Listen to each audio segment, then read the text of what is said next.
Good morning. എല്ലാവർക്കും നല്ലൊരു ദിവസം ആശംസിക്കുന്നു. വളരെ സന്തോഷമുള്ളൊരു കാര്യം, ഞാൻ എൻ്റെ കാര്യം ഓർക്കുകയാണ്. ഞാൻ ആദ്യമായിട്ട് സിനിമയിൽ അഭിനയിക്കാൻ വന്നതും എത്ര വർഷം, 48 വർഷം മുമ്പാണ്. പക്ഷെ അന്നൊന്നും ഇങ്ങനത്തെ കാര്യമൊന്നുമില്ല. അഭിനയിക്കാൻ വന്നു, അഭിനയിച്ചു, അടുത്ത സിനിമയായി. പിന്നെ മഞ്ഞയിൽ വിരിഞ്ഞ പൂക്കളിൽ ഒരു ഓഡീഷന് പോയി. അപ്പോൾ അത്തരം കാര്യങ്ങളൊക്കെ ആലോചിക്കാനാണ് ഞാൻ ഒരിക്കൽ പോലും വിചാരിച്ചില്ല എൻ്റെ കുട്ടികൾ സിനിമയിൽ അഭിനയിക്കുമെന്ന്. കാര്യം അവർക്ക് അവരുടേതായിട്ടുള്ള ഒരു പ്രൈവസി ഉണ്ട്, അവരുടേതായിട്ടുള്ള പിന്നെ നിശ്ചയങ്ങളുണ്ട്. അതിനെല്ലാം സമ്മതിച്ച ഒരാളാണ് ഞാനും ശുചിയും. വളരെ കാലത്തിന് ശേഷം അപ്പോൾ ഒരു സിനിമയിൽ അഭിനയിക്കാൻ ഒരു തോന്നി. ഞാൻ 6ാം ക്ലാസ്സിൽ പഠിച്ചുകൊണ്ടിരുന്നപ്പോഴാണ് ബെസ്റ്റ് ആക്ടറാകുന്നത്. അതുപോലെ തന്നെയാണ് അപ്പവും 6ാം ക്ലാസ്സിൽ പഠിച്ചുകൊണ്ടിരിക്കുമ്പോഴാണ് ബെസ്റ്റ് ആക്ടറാകുന്നത്. 10ാം ക്ലാസ്സിൽ പഠിക്കുന്ന സമയത്ത് ബെസ്റ്റ് ആക്ടറായി. അതുപോലെ അപ്പോൾ 10ാം ക്ലാസ്സിൽ പഠിക്കുന്ന സമയത്ത് ബെസ്റ്റ് ആക്ടറായി. മായ ആ സ്കൂളിൽ ഒരുപാട് നാടകങ്ങളിൽ അഭിനയിച്ചു, ബെസ്റ്റ് ആക്ട്രസ് കിട്ടിയിട്ടുണ്ട്. അപ്പം ഇത് എങ്ങനെയാണ്, ഞാനും ഒരു സിനിമയിൽ അഭിനയിക്കാനോ അങ്ങനെ നടനാകണോ എന്നൊക്കെ ആഗ്രഹിച്ച ഒരാളല്ല. അത് കാലത്തിൻ്റെ നിശ്ചയം പോലെ സിനിമയിൽ വന്നു. എന്നെ എൻ്റെ കൂടെ ഒരു ഇരിക്കുന്ന നിങ്ങളൊക്കെ തന്നെയാണ്, ഇരിക്കുന്ന ആൾക്കാർ തന്നെയാണ് ഒരു സിനിമ നടനാക്കിയത്. ഇത്ര നാൾ കൊണ്ട് നടന്നു, 48 ഇയേഴ്സായി. അതുപോലെ എന്തെങ്കിലും ഒരു ഡിസിഷൻ ഉണ്ടാകും, ഒരു പ്രീ ഡിസ്റ്റൈൻഡ് എന്നൊക്കെ പറയുന്നതിൽ ഞാൻ വിശ്വസിക്കുന്നു. ഇതൊരു ഞാൻ എൻ്റെ മകളുടെ പേര് പോലും വിസ്മയം എന്നാണ് കിട്ടി, വിസ്മയ മോഹൻലാൽ എന്നാണ് കാര്യം. എൻ്റെ ജീവിതത്തിൽ സംഭവിക്കുന്നതെല്ലാം വളരെ വിസ്മയമായിട്ടാണ് ഞാൻ കണക്കാക്കുന്നത്, ആക്സിഡൻ്റായിട്ടാണ്. മായയ്ക്കും അതുപോലെ പെട്ടെന്ന് ഒരുപാട് കാര്യങ്ങൾ പഠിച്ചാണ്. അപ്പം ഒരു സിനിമയിൽ അഭിനയിക്കണം എന്നൊരാഗ്രഹം പറഞ്ഞു. അപ്പം അഭിനയിക്കണം എന്നാഗ്രഹം പറഞ്ഞാൽ നമുക്കതിനുള്ള എല്ലാ സൗകര്യങ്ങളും ഉണ്ട്. സിനിമയിൽ അഭിനയിക്കുക എന്ന് പറഞ്ഞാൽ അത്ര എളുപ്പമുള്ള കാര്യമല്ല. പക്ഷേ ഞങ്ങൾക്ക് അതിൻ്റെ ഒരു പാരഫെർനാലിയ ഉണ്ട്, ഞങ്ങൾക്ക് പ്രൊഡക്ഷൻ ഹൗസ് ഉണ്ട്, ഞങ്ങൾക്കത് വളരെ വർഷങ്ങളായിട്ട് നടത്തിക്കൊണ്ടുവരുന്ന ഒരു കമ്പനിയുണ്ട്, ആൻ്റണി പെരുമ്പാവൂരുണ്ട്. അതിനൊരു വലിയ സപ്പോർട്ടുണ്ട്. അപ്പം അങ്ങനെ നോക്കിയപ്പോൾ അങ്ങനെ ഒരു സബ്ജക്റ്റ് കിട്ടി. അപ്പോൾ അതിനെ കിട്ടി അഭിനയിക്കാൻ.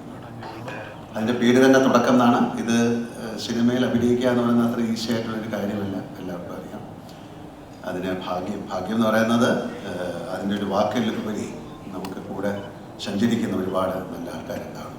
നല്ലതെന്ന് പറയുന്നത് മോശം എന്നുള്ള രീതിയിലല്ല, നമ്മളെ സപ്പോർട്ട് ചെയ്യാൻ. എൻ്റെ കാര്യം, എനിക്ക് ഒരുപാട് ആൾക്കാരുണ്ടായിരുന്നു, എൻ്റെ കോസ്റ്റാർസ്, എൻ്റെ കൊളീഗ്സ്, എൻ്റെ ഡയറക്ടേഴ്സ്, എൻ്റെ സ്ക്രിപ്റ്റ് റൈറ്റേഴ്സ്, എന്നെ ചേർത്ത് പിടിച്ച് മുന്നോട്ട് നയിക്കുന്നത്, എൻ്റെ വീഴ്ചയിലും ഒക്കെ എന്നെ സപ്പോർട്ട് ചെയ്യുന്ന ആൾക്കാർ. അങ്ങനെ ഒരു വലിയ ഒരു കോൺഗ്രസ്, ഒരു സംഘത്തിൻ്റെ കൂടെ സഞ്ചരിക്കുമ്പോഴാണ്. അല്ലാതെ തനിച്ച് നമുക്ക് ഒന്നും നേടാൻ സാധിക്കില്ല സിനിമയിൽ പോലും. എത്ര നല്ല അഭിനേതാവാണെങ്കിലും അയാൾക്കൊരു പ്ലാറ്റ്ഫോം കിട്ടണം, നല്ല സബ്ജക്റ്റുകൾ കിട്ടണം, നല്ല കൊളീഗ്സ് കൂടെ അഭിനയിക്കുന്ന ആൾക്കാരുണ്ടാകണം. അപ്പോൾ അത്തരത്തിൽ ആ കുട്ടിക്ക് ഒരു ഭാഗ്യം ഉണ്ടാകട്ടെ എന്ന് ഞാൻ പ്രാർത്ഥിക്കുന്നു. അതുപോലെ തന്നെയാണ് അപ്പോൻ്റെ ഒരു സിനിമ ഇന്ന് റിലീസാകുന്നത്. അപ്പോൾ ഇത് വളരെ ആക്ഷനിലായിട്ട് സംഭവിച്ചൊരു കാര്യമാണ്. അപ്പോൾ രണ്ടുപേർക്കും, ഒരു അച്ഛൻ എന്ന നിലയിലും ഒരു ആക്ടർ എന്ന നിലയിലും ഈ ഫ്രറ്റേണിറ്റിയുടെ പേരിലും ഞാൻ അവരെ രണ്ടുപേരെയും ആശംസിക്കുന്നു, അഭിനന്ദിക്കുന്നു സ്നേഹപൂർവ്വം. പിന്നെ തീർച്ചയായിട്ടും ആൻ്റണിയുടെ കാര്യം എടുത്ത് പറയാം. ആൻ്റണിയുടെ വലിയൊരു ആഗ്രഹമായിരുന്നു അപ്പവും മായയും സിനിമയിൽ വരണം.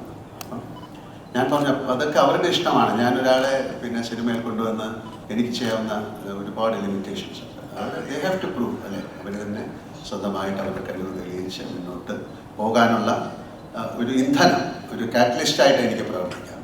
അപ്പം അതുകൊണ്ടായിരിക്കാം ആദ്യം എന്നൊരു സിനിമ അപ്പുവിനെ വെച്ച് ആൻ്റണി എടുക്കാൻ തീരുമാനിച്ചത്. ഇതുപോലെ തന്നെയാണ് തുടക്കം.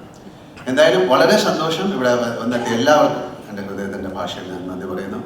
ഞാൻ ഒരാളെയും കൂടെ ഈ സ്റ്റേജിലേക്ക് വിളിക്കാൻ പോവാണ്. ഈ സിനിമയിൽ വളരെ പ്രധാനപ്പെട്ട കഥാപാത്രം ചെയ്യുന്ന ഒരാളാണ്. മറ്റാരുമല്ല, ആൻ്റണിയുടെ മകനാണ്. മോനെ ഇതാണ് വിളിച്ചിരിക്കുകയാണ്.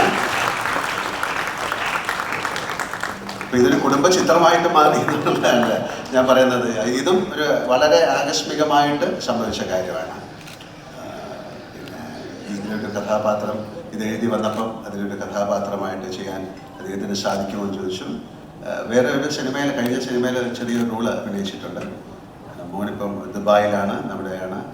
Is a very good football player, നല്ലൊരു മാർഷ്യൽ ആർട്ടൊക്കെ ചെയ്യുന്ന ആളാണ്, വെരി നൈസ് പേഴ്സൺ. അപ്പം അങ്ങനെ ഒരുപാട് ക്വാളിറ്റീസ് ഉണ്ട്. ഈ ക്വാളിറ്റി ആണോ സിനിമയിലെ അഭിനയം എന്ന് ചോദിച്ചാൽ അതല്ല, ഇതും കൂടെ അതിന് ആഡഡ് അട്രാക്ഷനാണ്. അങ്ങനെ അദ്ദേഹവും വളരെ ഒരു ലീഡ് റോളാണ് ഈ സിനിമ ചെയ്യുന്നത്.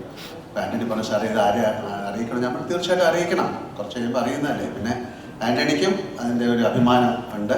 വളരെ രണ്ടുപേർക്കും, മോനും I wish you all the best from my heart, from my family, from the fraternity. എല്ലാ ഈശ്വരൻ്റെ സഹായം ഉണ്ടാകട്ടെ, ഭാഗ്യം ഉണ്ടാകട്ടെ, നല്ല കൊളീഗ്സ് ഉണ്ടാകട്ടെ, നിങ്ങളുടെ ജീവിതം മനോഹരമായി മുന്നോട്ട് പോകട്ടെ. Thank you so much. ഒരിക്കൽ കൂടി വന്നതിനും അനുഗ്രഹിച്ചതിനും ഒരുപാട് നന്ദി. ആന്റണി 2 വാക്ക് സംസാരിക്കാൻ ഞാൻ വിളിക്കുന്നു. യെസ്, ആശീർവാദങ്ങൾ ആന്റണി പെരുമ്പാവൂർ ലാലേട്ടൻ്റെ